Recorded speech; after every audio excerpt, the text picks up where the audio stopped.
In order for Eevee to be such a powerful and fast renderer, there are a lot of different methods Eevee uses to calculate lighting compared to engines like Cycles. To start off, let's look at the Render tab in our Properties editor. In here, with Eevee selected as our render engine, you can see several settings that pertain to how Eevee calculates lighting and visuals. This includes several effects such as ambient occlusion, bloom, screen space reflections, and motion blur. In this video, we'll learn how to view each one of these effects and how to adjust their settings. To enable any of these, simply click the checkbox on the left. You can also expand each category by clicking the arrow on the left. However, you may notice that checking these makes no visible difference in the viewport. This is because we are in solid view. In order to view in real time the differences each of these settings might make, simply change your viewport mode to rendered view. You can do that by clicking the rightmost sphere in the top right hand corner of the viewport or pressing the Z key and using the pie menu there. Once in rendered mode, you can test each of these settings to see how they might affect your render. Enabling ambient occlusion will be most apparent at the corners or crevices of your scene. To show this better, let's go ahead and add a mesh plane object and scale it up to act as our floor. This is a real-life effect that can help make geometric detail really pop and often helps renders feel more 3D. Let's take a look at the ambient occlusion settings. Distance affects how far the ambient occlusion shadow extends from the corners. Factor affects the darkness of the shadow, and you can actually manually set it past the maximum of 1.0. For the rest of these ambient occlusion settings, feel free to hover over them for more information and experiment to get what you like. Bloom is basically another word for glow, but you'll notice when we enable it, it doesn't really change much in the viewport. That's because nothing in our scene is bright enough yet to trigger the bloom effect. But it's a very pretty effect, so let's see if we can get it to show up. Let's select our cube and go to the Material tab, indicated by the red material sphere icon at the bottom of our Properties editor. Here under Surface, we can see that we have the principled BSDF selected by default. This is great, but we want to make it bright. Well, luckily if we scroll down here, there is an emission value. This is a color that we can set. Let's drag the value slider all the way up so that it's the brightest white it can be. Now, this isn't bad, but it's not obvious enough for testing purposes. We can confirm that the bloom is working, however, if we go into our Render Settings tab again and check on and off the bloom checkbox. Yes, the cube is glowing slightly. But how do we make it really glow? Like, a lot. To make the emission even brighter, I'm going to use an emission shader. To do this, let's go into our cube's Materials tab in the Properties editor. We can then switch out our principled BSDF surface shader node for an emission node from the drop-down menu. Now we have a strength value we can increase to our heart's desire. I'm going to set the brightness of our emission to 10. Now that's a lot of bloom. Let's play around with our settings now. Feel free to adjust the threshold slider to determine how bright an object needs to be to start glowing. For example, our emission shader is at a strength of 10, and setting the threshold to 10 in the bloom settings actually stops the glow of the cube perfectly. You can also change the color of the glow, the radius of the glow, and the intensity of the glow.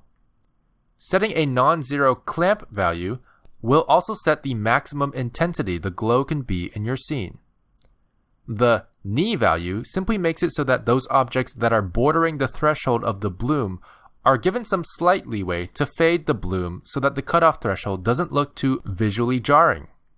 Next is depth of field. This isn't actually a lighting effect, but I want to go over it anyway. This simulates a real-life camera effect that depends on the focus of the camera. This is when only certain parts of the image are clear, while the rest is blurry based on distance from the focal point. Before we test this out, I'm going to add a few monkeys at various distances throughout our scene so the effect is a bit more obvious. However, unlike the other two settings before it, this does not have a checkbox. This is because the depth of field setting is enabled for each camera object individually, while this setting is simply a way to set max blur size for the effect. To turn on the depth of field effect, we have to select our active camera. Then go to the green camera icon tab in the Properties editor and check Depth of Field from there. However, we still don't see any huge blurriness or depth of field effects. That's because we still have to set the focal length for the camera itself. Let's simply left-click drag the focus distance down to around 1. But still nothing? That's because the depth of field effect is only visible through the eyes of the active camera. So let's simply click this camera icon to change our view. Hotkey users can press 0 on the number pad instead. There we go. As you can see, everything in the image is blurry due to them being far away from the focus point. If we drag our focus distance back up slowly by holding Shift while sliding the slider, we can see the focus point moving through the scene, as certain objects get clearer and blurrier. But where is this focus point in 3D space? Well, we can actually scroll down here and go to Viewport Display, then check Limits. If we go back into our perspective view and drag the focus distance again, you can see that we can very easily adjust the distance how we need to. One more setting that affects depth of field greatly is the f-stop value. The lower this number, the blurrier the image can potentially be. To get a very shallow depth of field, where only a small portion of your frame is clear, you want a smaller f-stop. For a deep depth of field, where many things are clear, you'll want a larger f-stop. Also, going back to our Render Settings tab, we can adjust the depth of field max size value to clamp the blur amount for render efficiency. But default values typically work fine. The subsurface scattering setting affects how subsurface scattering is calculated. With a similar samples option to the global samples, these settings overall increase or decrease the quality of the subsurface scattering calculations. We can add a quick subsurface scattering shader to our monkey here by simply selecting it, going to the Materials tab, and dragging the subsurface slider on our principled BSDF shader all the way up to max. Now, as you can see, the monkey has a soft skin-like texture. But we're not really seeing the redness of the ears like we should. That's because there's one more setting in the material that we need to check. Let's select our monkey and go to the Material tab. If you scroll down, you'll notice the option for Subsurface Translucency. This will allow light to pass through the ears and other thin parts of the mesh to give a more realistic skin shader effect. By moving our light object closer to the monkey, we can really see more clearly both the translucency of the ear and the banding artifacts of subsurface scattering approximation. Now, to get rid of the banding artifacts, we can increase the samples to increase the resolution of the effect, while jitter helps hide some of the banding by randomizing it a bit. Separate albedo preserves the colors a bit better but uses more video memory. Screen space reflections is used specifically to approximate reflective and refractive surfaces in our scene. If we go back into our Materials tab, we can select our plane object and add a new material. Then decrease roughness to 0.2. As you can see, we now have a very shiny floor, but there are no reflections of our objects, only our lights. Although technically it's also reflecting our background. I'm going to add a checker texture to my world shader to make that a bit more obvious. Anyway, by enabling screen space reflections, objects will actually start to appear in the reflection on the floor plane. The settings here will affect various aspects of the reflection. Roughness, for those who don't know, is how you set how clear the reflection looks. The rougher it is, the more diffuse the reflection. Whereas mirrors are typically a roughness of 0. Max roughness here is similar to threshold in that anything above the roughness value will not display reflections. This saves screen space reflections for only the shiniest of reflective shaders. Trace precision will affect the quality of the reflections to a certain extent, but in reality, the global sampling settings is what will affect the noise in the reflection the most. Increase the samples to decrease the noise. Half-res trace also allows you to lower the quality of the reflections without affecting your global samples. This makes it more noisy, but faster, so feel free to play around with what works for your scene. The refraction setting under screen space reflections is specifically for glass-like shaders that refract light as it passes through. Let's go ahead and go to the Materials tab and select a monkey to give it a glass shader. I'm simply going to add a material and switch out our surface option from principled BSDF to glass BSDF. Now you'll immediately notice that it looks like glass, but you can't see through it at all. Let's check on the refraction option under Screen Space Reflections in the Render Settings tab. But it's still not see-through.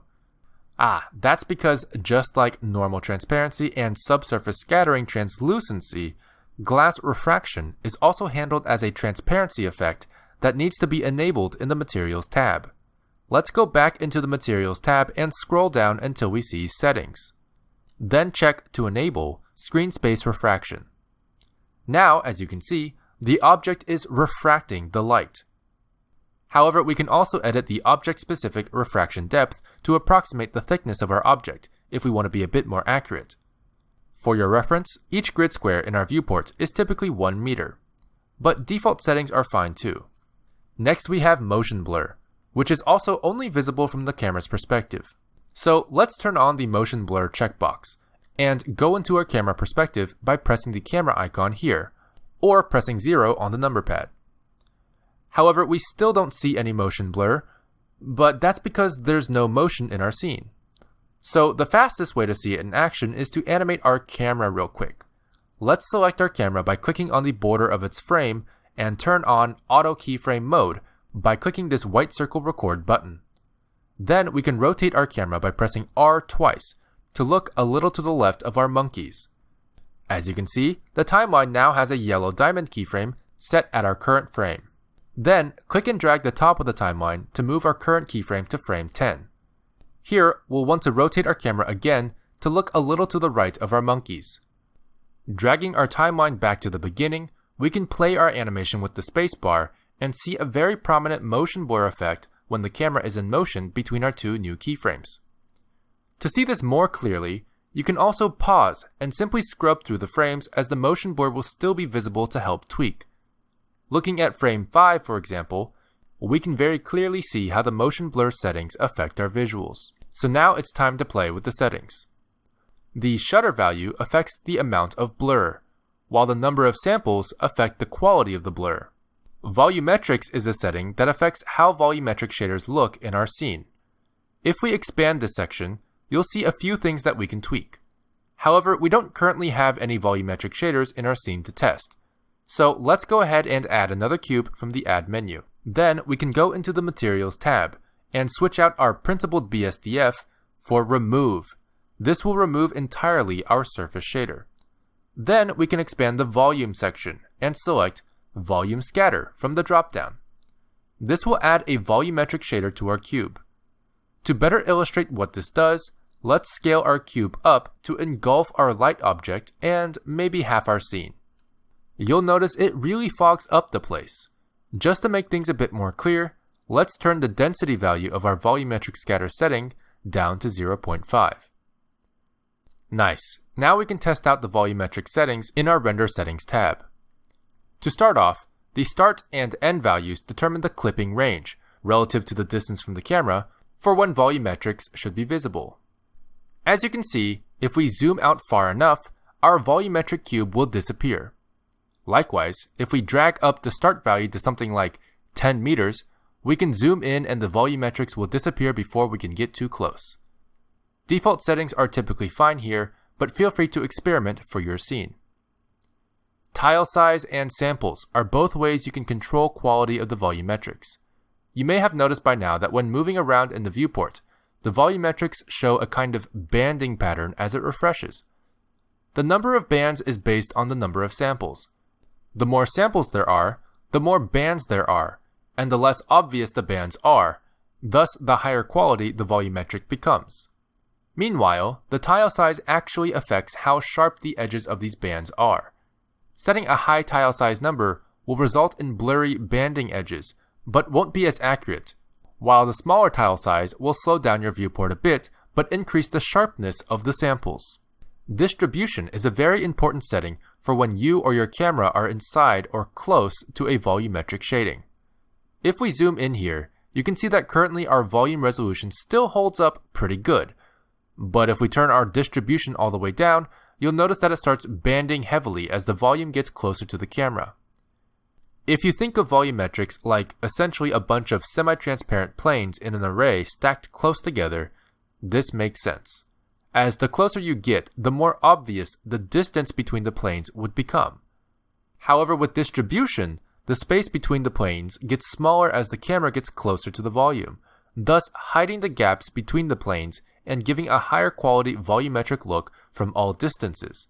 The higher the distribution, the more it compensates for camera distance.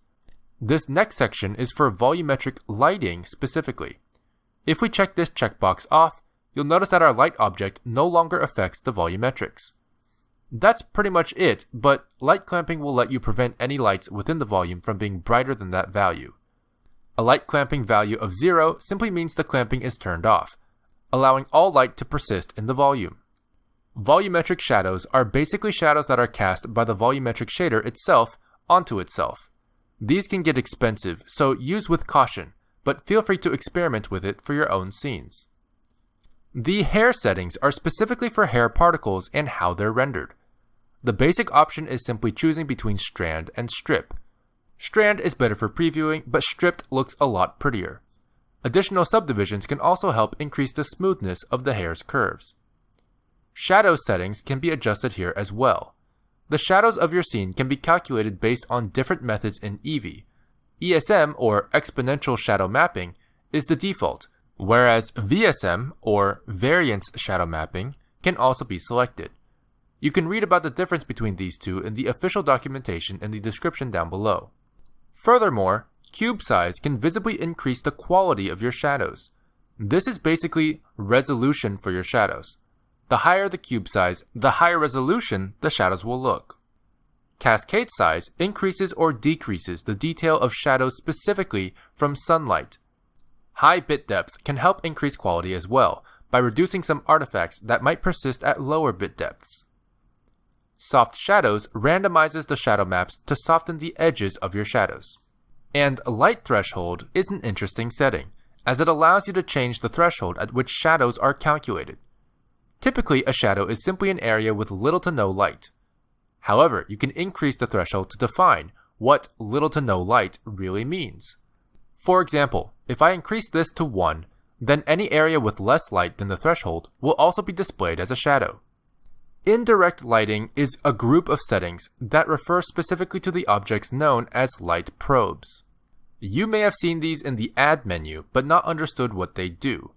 In the Add menu, we can see there are currently 3 kinds of light probes: reflection cube map, reflection plane, and irradiance volume. Light probes are objects used to pre-calculate certain lighting effects, such as bounce lighting, reflections, and refraction. This is a technically more accurate way to calculate real-time reflections in Eevee compared to screen space reflections, with some limitations. Let me show you what I mean. Let's subdivide this cube and give it a roughness of 0 in the Materials tab. Since we have screen space reflections turned off, this reflective sphere doesn't reflect the monkey next to it, only the light and the background. However, let's add a reflection cube map to our scene. Reflection cube maps are used to calculate reflections for objects within a certain volume. When we add a reflection cube map, you'll see this sphere appear, which can be placed around objects with reflective shaders. Once we have placed the light probe properly around the sphere, simply press Bake Indirect Lighting. As you can see, the monkey is now properly reflected in the sphere. However, you might notice these black squares or diamonds in the reflection. That's because of the clipping settings of our cube map.